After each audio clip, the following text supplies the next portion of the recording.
Good morning. What's up, guys? Hello, sir. You gotta be consistent. Now, last week you had all the juice, and then you come morning. Good morning, sir. How are you doing today? Amazing. Amazing. Happy holidays. Please elaborate. What's this week been like? This week has been good. You know, obviously Christmas was a very good Christmas for the Raiders, an organization. But then we moved on. Great opponent, great opportunity in front of us. Another road game. We need to play well on the road, and you know certain things travel on the road. And we need to bring them with us. How's our offense looking? Looks good. When our running backs back there running, that's different. We saw it last year firsthand, so we know exactly what we're dealing with. They're getting healthy. You know, we got to deal with Pittman. Got to deal with a physical offensive line. It's a scary group because you know they can have a bad week and then they can explode one week. So we got to be ready for the best, and obviously they're fighting for life. I know you've had walkthroughs so far this week, but obviously have a practice today. Do you think Josh Jacobs might be able to do that right now? Today, I don't know. That'd be a game time decision. Just to be honest with you. I mean, no need to rush it. If you can go at 1 o'clock on Sunday, I'm happy with that. And obviously, we want him to be out there if he can. But like, what was it like to see just in your right, display his growth the last couple of weeks and show that if need be, he can do it? Well, one, he's earned reps, right? He's earned playing time. That's not going to change. If eight's there or not, eight's our starting running back. That's not even the question. But Zamir's, opened up some eyes. I think he's taking advantage of the opportunity. That's the National Football League, right? You give him a play or two, or several weeks, you make the most out of him. He's done just that, and I think he's earned the trust, the belief with our offensive staff and our O-line. I think that's huge when you get in the game the way we did last week. And his style of running. It's an explosive running back coming downhill. So a good change of pace back between him and Josh Jacobs. How important is it going to be for you guys to get after the run and stop Jonathan Taylor to make them a one-dimensional offense? Yeah, it's always that way. I don't know any coach I've ever seen anything different. You want to make them one-dimensional. We feel good about our guys up front doing that. We did a good job last week. We're going to have to do that consistently this week. They'll stay with the running game, though. I think that's the biggest difference from week to week. Certain teams will shy away from it. This team is going to do it all the way to the fourth quarter. Minshew's not like the most athletic guy when you watch him necessarily, but he seems to be able to make things happen when the play breaks down. Like, I guess, what do you see from him in that sport? Yeah, I don't think you ever want to say athletic quarterback. You want to say mobility. He has the ability to skate. He has a good feel for the pocket, good pocket presence, good awareness there. And it's a little different than what we felt with last week or dealt with last week with Patrick. Is that this guy's eyes is down the field and he can make plays, and it turns off script plays, and that's difficult for a defense because now you're covering for 4, 5, 6 seconds. And that's not what we want to live in. So we got to be disciplined with our rush coordination. These guys got to do their jobs. They understand that it's no different each and every week we got a quarterback like this. We've seen a bunch of players that grow and get better this season. Anything that you figure out as far as player development and things you've seen as far as guys taking that next step this season? Yeah, I think it started early on. I think sometimes when you throw rookies in early, that's not fair to them. They've had a long year preparing to be a professional football player. And really what you see, and I said this before, you see the opposite. You see rookies starting off the season, and then by November, December, they hit that rookie wall we keep talking about. Well, I think what we've done a good job of over the last 7 weeks is doing the opposite. Really turning the rookies up. We look like the fresher group. We got fresher legs out there. They're bringing more energy and juice. Look at the guys that we're talking about. Tucker, Aiden, Zamir, Munford, Big Mike when he was out there, Trey Tucker. A lot of guys, Jack Jones, a lot of guys with a lot of juice in their legs that doesn't have the wear and tear of a vet. So what I contribute that to? I just think believing in your players in the process, giving them more time to learn to study the playbook, so they're not out there making mistakes early on and losing that confidence. Coach, the defense has been playing great. Where or how do you feel like the defense can get even better? There's a lot of ways. We don't want to use the word great yet. We're getting better and better each and every day, right? When you talk about great, that's a different category. And I know we're striving for that, and we'll know that in the end of the season how far we've come.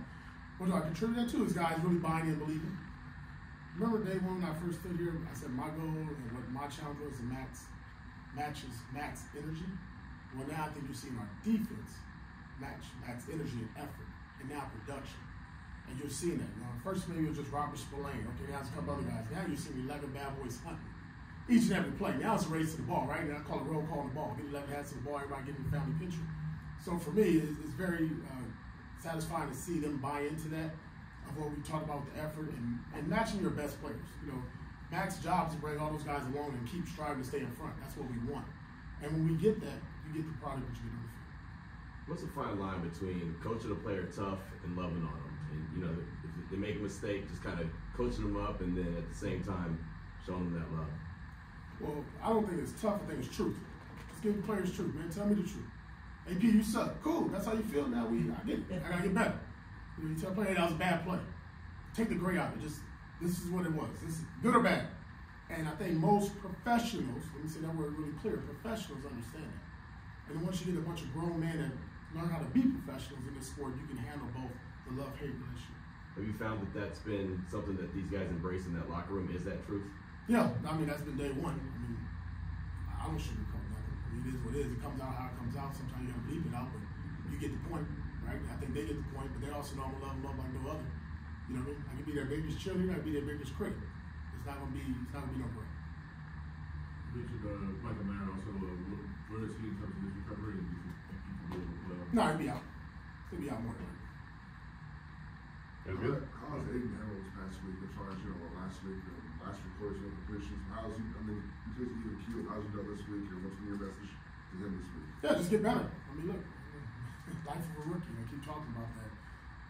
And I said it, and again, I don't want to reference again, but the guy, you don't know when it's a good or bad day. There's that same poker face, which I appreciate and I love. I really think that takes a lot for a young quarterback to understand that and have that emotional balance. Not to get into the highs and the lows of the National Football League and then to read the press, good or bad, because 2 weeks ago he was Joe Montana, right? He was put him in the Hall of Fame type deal, right? Now, put him with the Bad News Bears. We're not doing it. And he's starting a quarterback, he has his ups and downs. We got to do a better job around him, from coaches, play callers, players around him to bring him along. I never thought any day we would win a game because of Aiden. That was not the plan. It's not the plan. Coach, out of curiosity, just in a general sense, what goes into the decision to run your NASCAR package on defense? I had success as a player. We did that when I was with the team that I played with. Won some championships with. It was pretty good. Speed kills, man. You got length and bodies and guys that can rush. You get a guy like we did last week, another quarterback we'll face this week that can move around. As we talk about mobility there, they can buy time. Well, you can't buy time, you got speed. You chase him. He'll get tired eventually, and we'll catch him and we got a pound. When you look at your secondary with Amit, Trayvon, and Nate from last year to this year, what's the biggest area of progression you've seen in those three within the secondary and coordinators? I'll really attribute to film study, and then also the belief in what I've talked about with these guys is if you see it, believe it, go get it, right? And then don't second guess yourselves. These are guys who put a lot of time in film study with the coaches themselves, go through practice. I mean, it is what it is. It's black and white, fellas. You see it, go get it. And I think the ability and the confidence that they know that if they make the play or don't make the play, we're not going to blink. All right, go get it again. But I always tell them, make an educated guess. It's not just be random. And I think they've done a really good job with that.